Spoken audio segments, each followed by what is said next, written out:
आज की इस खास बातचीत में स्वागत है। हमारे सामने एक दिलचस्प लेख के कुछ अंश है। शीर्षक है जिम्मेदारी, मानवता की ईश्वर परीक्षा। ये टाइटल ही अपने आप में काफी सोचने पर मजबूर करता है। हाँ, बिल्कुल। ये जिम्मेदारी को सिर्फ एक रोज का काम या कोई ड्यूटी नहीं समझता। ये इसे एक ऊंचे, आप कह सकते हैं, आध्यात्मिक स्तर पर ले जाता है। अच्छा। हाँ, लेख का तर्क यह है कि जीवन हमें जो भी भूमिका देता है ना, उसे निभाना ही हमारी एक तरह की परीक्षा है।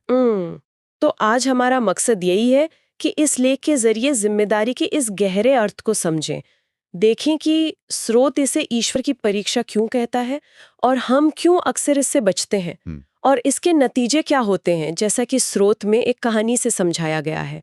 और फिर देखेंगे कि ये हमारी अपनी जिंदगी से कैसे जुड़ता है। हाँ, तो चलिए शुरू करते हैं। देखते हैं ये लेख हमें जिम्मेदारी के बारे में क्या नई बातें सिखाता है। हाँ। तो स्रोत की शुरुआत ही इस आइडिया से होती है कि जिम्मेदारी सिर्फ कोई रूल फॉलो करना या काम खत्म करना नहीं है। हम्म। ये एक मौका है, एक चैलेंज है जो ईश्वर ने हमें अपनी काबिलियत, अपनी निष्ठा साबित करने के लिए दिया है। जीवन के हर मोड़ पर, हर रोल में, चाहे वो परिवार में हो, समाज में हो या अपने काम में, हम एक कसौटी पर हैं, समझिए। ये नजरिया तो जिम्मेदारी को मतलब काफी वजन देता है। तो ये सिर्फ भारी दबाव नहीं, बल्कि एक अंदर की आवाज है। बिल्कुल। पर स्रोत क्या करता है कि हम इस आवाज को अक्सर सुनते क्यों नहीं? छोटी छोटी बातों में भी टालमटोल क्यों करते हैं? देखिए, स्रोत इसी तरफ इशारा करता है। कहता है कि अक्सर हम जिम्मेदारी को बोझ समझते हैं। एक असुविधा, हाँ, आराम चाहते हैं। आराम चाहते हैं, बिल्कुल, संघर्ष से बचना चाहते हैं। लेख में जो उदाहरण है वो बहुत आम है लेकिन गहरे हैं। घर में दिया कौन जलाएगा, खाना कौन परोसेगा, दरवाजे पर ताला कौन लगाएगा। हाँ हाँ, ये सवाल तो अक्सर घरों में उठते हैं और इन पर बहस हो जाती है या फिर एक खामोशी छा जाती है। सब एक दूसरे का इंतजार करते हैं। वही। और स्रोत यहीं एक गंभीर बात कहता है। वो कहता है कि कर्तव्य से ये जो भागना है, ये टालमटोल, भले ही छोटी लगे, लेकिन ये अधर्म की शुरुआत है। अधर्म, ये तो काफी भारी शब्द है। हाँ, अधर्म यानी वो जो धारण करने योग्य नहीं है, जो सिस्टम को, बैलेंस को बिगाड़ता है। जब हम अपना रोल निभाने से मना करते हैं, तो हम उस बैलेंस को चोट पहुंचाते हैं। अधर्म की शुरुआत एक छोटे से काम को टालने के लिए स्रोत इसे और साफ करता है क्या? हाँ, बिल्कुल। और इसी पॉइंट को समझाने के लिए स्रोत जितेंद्र और उसकी पत्नी की कहानी का इस्तेमाल करता है। ये कहानी इस एब्स्ट्रैक्ट आइडिया को बड़ा ठोस, बड़ा रियल बना देती है। हाँ, वो कहानी तो मैंने पढ़ी और वो वाकई सोचने पे मजबूर करती है। रात को दरवाजे पर ताला लगाने जैसी मामूली बात पर पति पत्नी में बहस। हम्म। कोई भी ये जिम्मेदारी लेने को तैयार नहीं। और फिर वो एक बड़ा अजीब सा, बचकाना सा फैसला करते हैं, जो पहले बोलेगा वही ताला लगाएगा। हाँ। स्रोत इसे सिर्फ बचकाना नहीं कहता, वो इसे जिम्मेदारी से भागने का एक खतरनाक बहाना बताता है। असल में ये कोई मौन व्रत नहीं था, ये तो ईगो और आलस का मिक्सचर था। और नतीजा, दरवाजा खुला रह गया। एक छोटी सी जिद ने घर की सेफ्टी दांव पर लगा दी। सही। यहाँ स्रोत ये भी कहता है कि जैसे भगवान ने ही उनकी परीक्षा लेने चोरों को भेज दिया हो। ये थोड़ा ड्रामेटिक लगता है, पर क्या इसका मतलब ये है कि जब हम अपनी जिम्मेदारी छोड़ते हैं तो हम नेगेटिव चीजों को दावत दे देते हैं? बिल्कुल, स्रोत का इशारा इसी तरफ है। जब आप सुरक्षा का दरवाजा खुला छोड़ देंगे, तो फिर कोई भी अंदर आ सकता है ना। कहानी आगे बढ़ती है। चोर घर में घुस आते हैं, सामान उठाते हैं, यहां तक कि रसोई में जाके आराम से खाना खाते हैं। और पति पत्नी? वो अपनी जिद में, अपनी बनाई हुई चुप्पी में कैद, सब देखते रहते हैं। सोचना भी मुश्किल है, घर लुट रहा है और वो चुप है, सिर्फ इसलिए कि कोई पहले बोलना नहीं चाहता। मतलब जिद इस हद और तक। ये जिद तब और भयानक हो जाती है जब एक चोर पत्नी के कान से सोने की बालियां खींच लेता है। जबरदस्ती। ओह, शारीरिक पीड़ा हुई, अपमान हुआ, लेकिन चुप्पी नहीं टूटी। स्रोत शायद यहां यह दिखा रहा है कि जब हम अपनी बेसिक जिम्मेदारी से मुंह मोड़ते हैं, तो हम धीरे धीरे अपने मूल्यों, अपनी इज्जत, अपनी सुरक्षा, इन सब के प्रति भी ठंडे पड़ जाते हैं। ये तो बहुत ही परेशान करने वाली बात है। हाँ, जिम्मेदारी से बचना सिर्फ एक काम टालना नहीं है, ये अपने वजूद के एक हिस्से को नकारना है। लेकिन फिर कहानी में एक मोड़ आता है जब खतरा और बढ़ जाता है। हाँ, जब एक चोर शायद उन्हें डराने या चोट पहुंचाने के लिए चाकू निकालता है, तब जाकर चुप्पी टूटती है। तब जितेंद्र घबराकर चिल्ला उठता है, ठीक है, मैं ही ताला लगाता हूँ। ये वाक्य उस सिचुएशन में कितना बेतुका लगता है, हम्म, चोरों के सामने ताला लगाने की बात। पर शायद उसी पल उस एक्सट्रीम पॉइंट पे पहुंचकर उसे अपनी बेवकूफ़ी का एहसास होता है। हाँ, स्रोत कहता है कि कहानी यहाँ खत्म नहीं होती, बल्कि यहीं से असली समझ की शुरुआत होती है। अच्छा, चोर तो चले गए होंगे, लेकिन जितेंद्र के मन में जरूर एक तूफान उठा होगा। उसे देर से ही सही, पर यह गहरी सच्चाई समझ आई होगी कि उसने दरवाजे पर ताला न लगाकर सिर्फ घर को असुरक्षित नहीं छोड़ा था, बल्कि अपनी जिंदगी के मूल्यों को भी लुटने दिया था। इज्जत, सुरक्षा, आपसी भरोसा, शांति, सब कुछ। तो ये कहानी सिर्फ एक घटना नहीं, बल्कि एक तरह का सिंबल है हाँ, कि कैसे एक छोटी सी लापरवाही जिंदगी के बड़े हिस्सों पर असर डाल सकती है। बिल्कुल।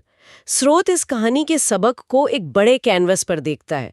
वो इसे सिर्फ एक घरेलू किस्सा नहीं मानता, बल्कि इसे जीवन के प्रति हमारे नजरिए से जोड़ता है। अच्छा, और यहीं पर स्रोत भारतीय दर्शन और खासकर गीता का जिक्र करता है। गीता का जिक्र, आप उस मशहूर श्लोक की बात कर रहे हैं, कर्मण्येवाधिकारस्ते मा फलेषु कदाचन। हाँ बिल्कुल वही।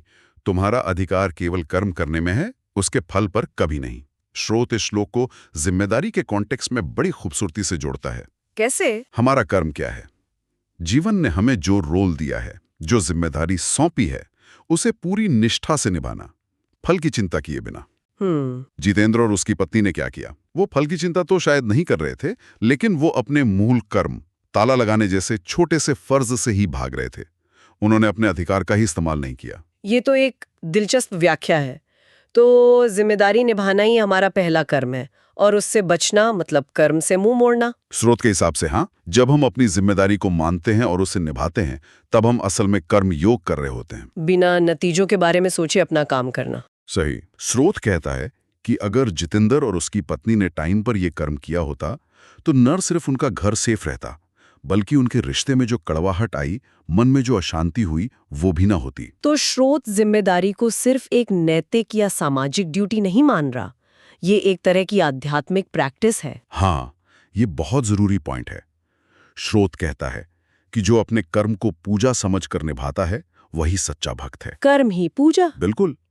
ये जिम्मेदारी को भगवान की इबादत के लेवल तक ले जाता है। मतलब आप अपना काम, चाहे वो कितना भी छोटा लगे, अगर उसे पूरी ईमानदारी, लगन और समर्पण से करते हैं, तो वो भी एक तरह की पूजा है, एक साधना है। वाह। आपका ऑफिस, आपका घर, आपका समाज, ये सब आपके कर्म क्षेत्र हैं, आपकी साधना की जगह है। ये तो कर्म के प्रति हमारा पूरा नजरिया बदल सकता है। अगर हर काम पूजा है, तो फिर उसे टालने का तो सवाल ही नहीं उठता। सही। लेकिन अगर कोई फिर भी बचता है, जैसे जितेंद्र ने किया, तो उसका मतलब आध्यात्मिक नतीजा क्या होता है? स्रोत के अनुसार जैसे जितेंद्र का घर असुरक्षित हो गया, वैसे ही जिम्मेदारी से भागने वाले इंसान की जिंदगी भी असुरक्षित और इम्बैलेंस्ड हो जाती है। अच्छा। वो खुला दरवाजा सिर्फ चोरों को नहीं बुलाता। हाँ। स्रोत कहता है कि उस खुले दरवाजे से पाप, अराजकता, दुख और अशांति, ये सब भी जिंदगी में घुस आते हैं। ये एक बड़ा शक्तिशाली रूपक है। हाँ, जब हम अपना रोल नहीं निभाते, तो हम अपनी लाइफ में नेगेटिविटी और डिसऑर्डर के लिए जगह बना देते हैं। हमारी अंदरूनी शांति भंग होती है, रिश्ते बिगड़ते हैं, समाज में भी गड़बड़ी फैलती है। तो ये एक चेन रिएक्शन जैसा है। एक छोटी सी चूक, एक जिम्मेदारी से बचना, और उसके नतीजे धीरे धीरे फैलते जाते हैं। हमारे बाहर के और अंदर के जीवन दोनों पर असर डालते हैं। बिल्कुल। स्रोत का मेन मैसेज यही है कि जिम्मेदारी एक एक्टिव चॉइस है। हमें हर पल चुनना होता है कि हम अपनी भूमिका निभाएंगे या उससे बचेंगे। और ये सवाल नहीं पूछना चाहिए कि कौन करेगा। क्योंकि अक्सर इसी सवाल में टालमटोल छिपी होती है। सवाल ये होना चाहिए कि मेरी क्या भूमिका है और मुझे उसे कैसे निभाना है। और स्रोत आखिर में एक चेतावनी भी देता है ना, कहीं देर से आई समझ जीवन का ताला न तोड़ दे। इसका क्या मतलब निकालें? इसका गहरा मतलब है, जितेंद्र को समझ तो आई, लेकिन तब तक काफी नुकसान हो चुका था। हाँ, सामान गया, बेइज्जती हुई, डर बैठ गया मन में। वही स्रोत हमें आगाह कर रहा है कि जिम्मेदारी टालते रहने से नुकसान इतना बढ़ सकता है कि जब हमें अपनी गलती का एहसास हो, तब तक शायद भरपाई करना नामुमकिन हो जाए। जैसे हो सकता है रिश्ते टूट जाएं, मौके हाथ से निकल जाएं, या सेहत इतनी बिगड़ जाए कि ठीक ना हो सके। जीवन का ताला टूटना मतलब जीवन की जो व्यवस्था है, सुरक्षा है, सार्थकता है, उसका भंग हो जाना। ये वाकई गंभीरता से सोचने वाली बात है। तो कुल मिलाकर ये लेख बता रहा है कि जिम्मेदारी सिर्फ काम नहीं, ये हमारे कैरेक्टर का सबूत है। ये ईश्वर की सौंपी हुई भूमिका है और इसे निभाना ही कर्मयोग है, पूजा है। सही। बिल्कुल संक्षेप में यही सार है। और ये प्रिंसिपल सिर्फ ताला लगाने जैसे छोटे कामों पर ही नहीं, हाँ, बल्कि जीवन के हर बड़े फैसले, हर रिश्ता, हर सामाजिक और राष्ट्रीय कर्तव्य पर भी लागू होता है। चाहे वो वोट डालना हो, बच्चों को सही संस्कार देना हो, पर्यावरण की रक्षा करना हो या अपने काम को ईमानदारी से करना हो, हर जगह यही सिद्धांत काम करता है। ये विश्लेषण तो जिम्मेदारी के प्रति हमारे पूरे नजरिए को चैलेंज करता है। ये हमें सिर्फ बाहरी दबाव से नहीं, बल्कि एक गहरी अंदरूनी प्रेरणा से काम करने को कहता है। बिल्कुल। स्रोत हमें सिर्फ ये नहीं बताता कि क्या करना चाहिए, बल्कि ये भी समझाता है कि क्यों करना चाहिए। वो जिम्मेदारी को बोझ से बदलकर एक गौरव का विषय बना देता है। हाँ, ये कहता है कि अपनी भूमिका निभाना हमारे अपने ही फायदे में है। हाँ। इससे न सिर्फ बाहरी दुनिया ठीक रहती है, बल्कि हमारी आत्मा भी शांत और मजबूत होती है। तो यहाँ एक बड़ा सवाल उठता है, जिसे शायद हम सभी को खुद से पूछना चाहिए। जितेंद्र की कहानी तो एक मिसाल थी, लेकिन हमारे अपने जीवन में ऐसे कौन से ताले हैं जिन्हें हम लगाने से कतरा रहे हैं? ये एक बहुत जरूरी सवाल है। ये ताले अलग अलग शक्ल में हो सकते हैं। शायद कोई मुश्किल बातचीत जिसे हम टाल रहे हैं, हाँ, कोई हेल्थ से जुड़ी आदत जिसे हम शुरू नहीं कर पा रहे, किसी रिश्ते में अपनी गलती मानने से बच रहे हैं, या समाज के प्रति अपनी किसी जिम्मेदारी को अनदेखा कर रहे हैं। और क्या हम ये सोच पा रहे हैं कि इन छोटी छोटी चूकों का, इन टाले गए कामों का असर हमारी सोच से कहीं ज्यादा गहरा तो नहीं पड़ रहा? बिल्कुल। कहीं ये अनदेखे खुले दरवाजे हमारे जीवन में भी वैसी ही अशांति और असुरक्षा तो नहीं ला रहे जैसी जितेंद्र के घर में आई थी? इस पर विचार करना जरूरी है।